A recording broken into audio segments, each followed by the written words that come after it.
Sally the Snail lives in a huge garden. Well, the garden seems huge to her. The people who take care of the plants and flowers here think the garden is actually pretty small, but it's still large enough to grow plenty of fruits and vegetables. For Sally, this garden is a paradise of giant objects. From her perspective, the carrots look like submarines.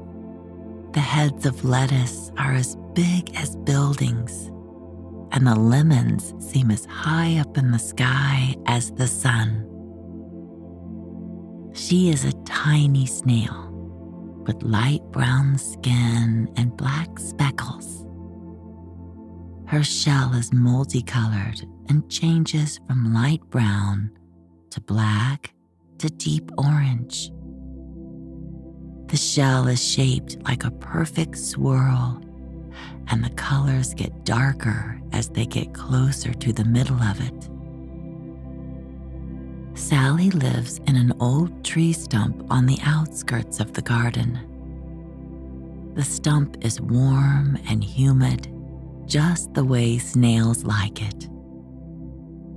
She's made a bed of leaves and a pillow made of moss, which keeps her nice and comfortable. She uses the top of an acorn as a table and little pebbles set up around the acorn as chairs. The tree stump is comfortably dark, which is what Sally likes best. Snails prefer to be in places where it isn't too hot or bright. When the sun is high in the sky on a summer day, it can feel too warm and dry for them. That's why Sally spends most of her days in the tree stump home and waits until late afternoon, evening, or nighttime to enjoy the outdoors. During the hottest part of the day, she naps and watches the garden from inside her house. She uses the tiny holes in the stump as windows and peeks out at the world.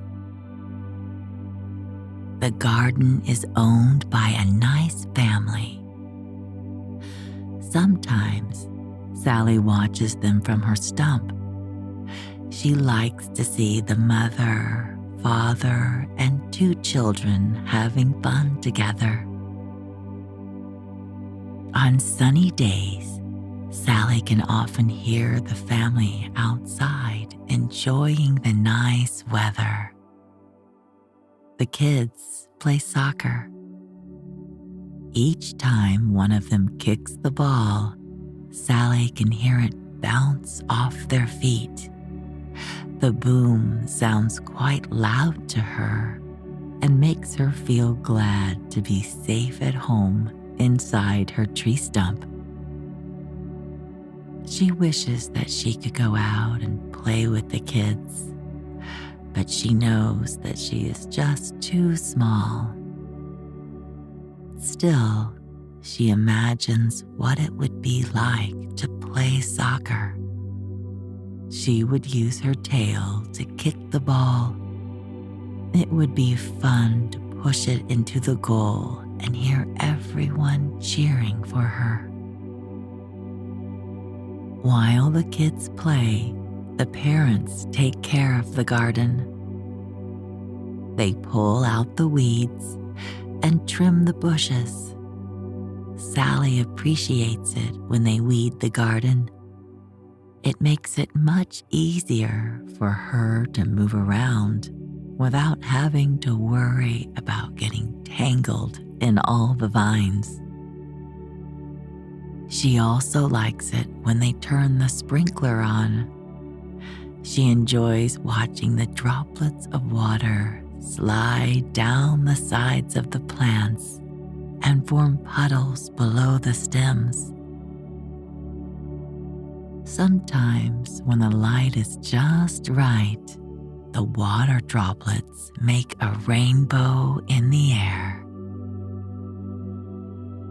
After the family goes back inside their house, it's safe for Sally to head outside. She loves playing in the puddles and watching the rainbows shimmer above her. On sunny days like these, Sally has to be careful that it doesn't get too hot or bright. She enjoys her time outside, but can't stay out for too long. But on other days, when Sally is really lucky, it rains and rains and rains. And that means she can explore the garden all day long. She loves it when the air is humid and the ground is wet. The clouds protect her from getting too warm, so she can spend as much time as she wants outside. On rainy days, the first thing Sally likes to do is pack a picnic breakfast. She uses a leaf as a container and wraps her food up in it. She carries it outside and finds a nice place to rest. She likes to sit so that she can watch the flowers sway in the breeze. After she eats, she goes exploring to see if the people have added any new plants or flowers to the garden. Today is a rainy day like this. It's been pouring down all morning, and the family is staying indoors. The rain has calmed to a gentle drizzle, which is the perfect weather for a day outside. Sally heads out of her stump with her picnic breakfast. She nibbles it on a small rock. It's tasty, and she takes her time enjoying every bite. When she's finished eating, she goes exploring. Sally is excited to see there are 3 new types of plants in the garden. The first type is a flower called a daisy. Daisies are small and white, with lots of skinny petals that form a circle around the bright yellow center. The petals are long and soft to the touch.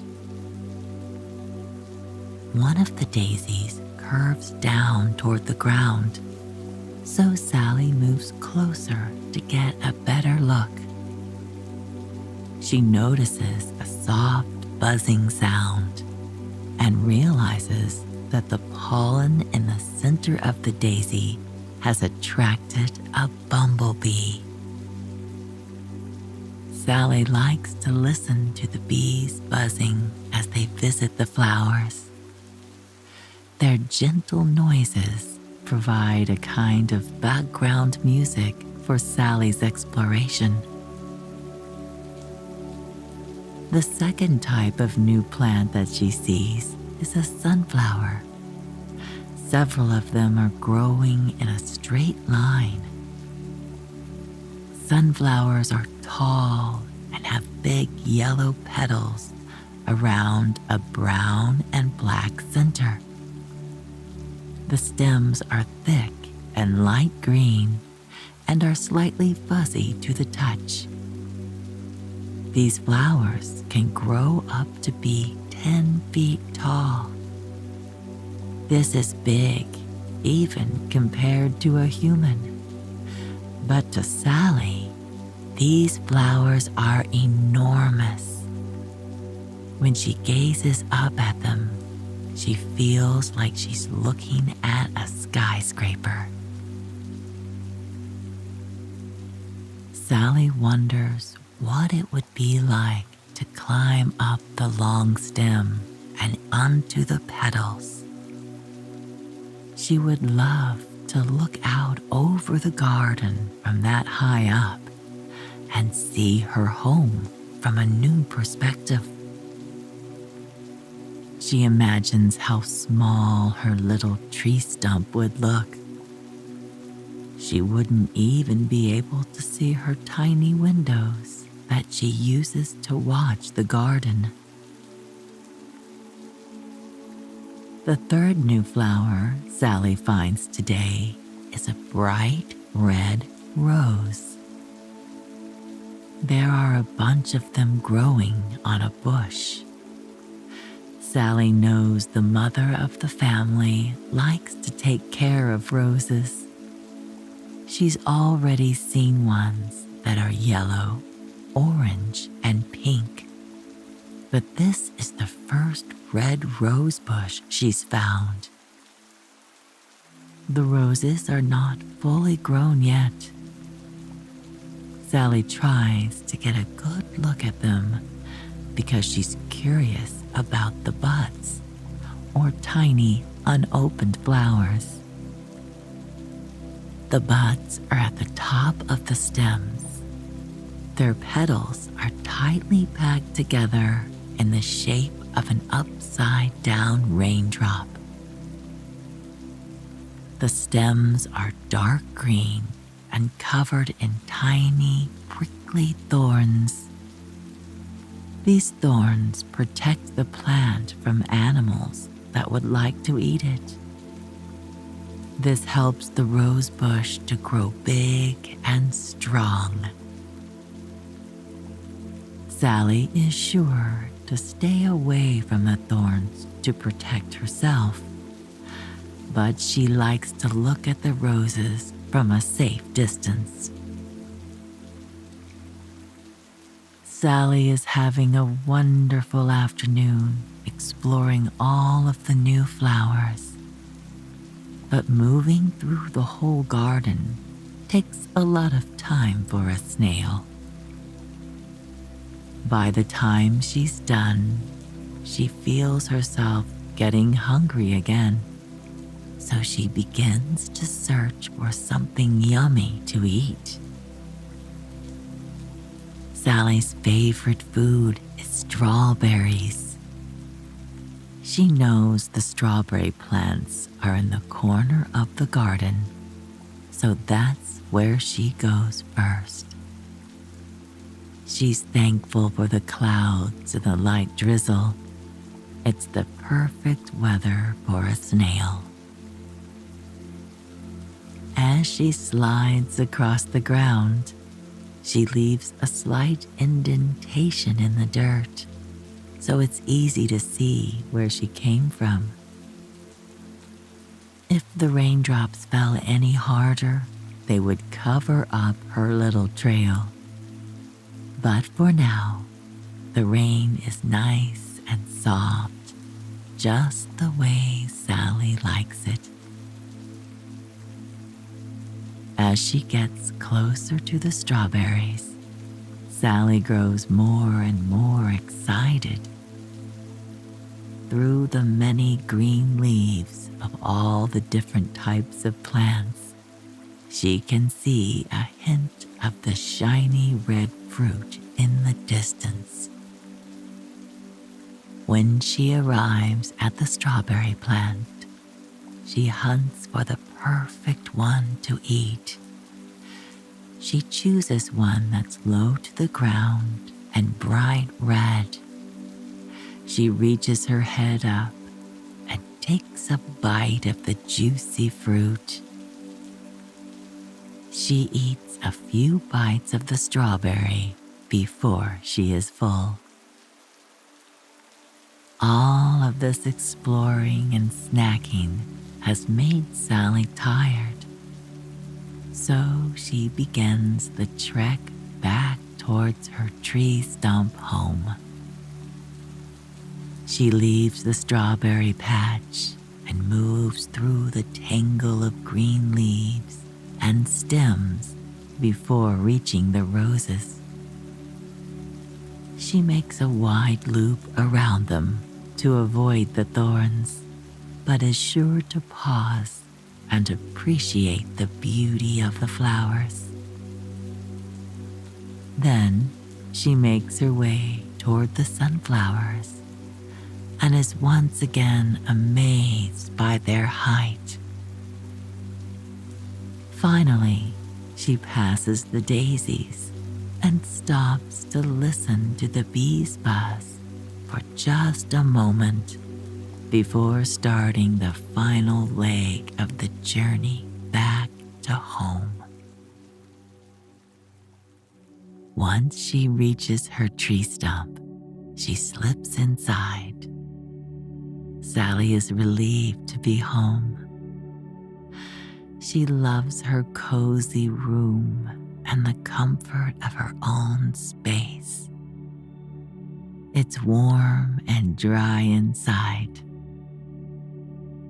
She takes a minute to look back at the garden from her window. It looks so different from a distance. Sally is reminded of how tiny she is and how lucky she is to be able to go explore the flowers and plants every day. Maybe later, she'll go out and watch the orange and red sunset over the rose bushes. But now, she's ready for a nap. She slides over to her bed and rearranges her moss pillow so it's fluffy and soft. She crawls into bed and pulls her leaf blanket over her so she's nice and warm. Then she tucks her body back inside her shell. Here, it's dark, quiet, and completely peaceful. She's safe and happy. Soon, Sally drifts off to sleep and dreams about the next adventure she'll take in her beautiful garden.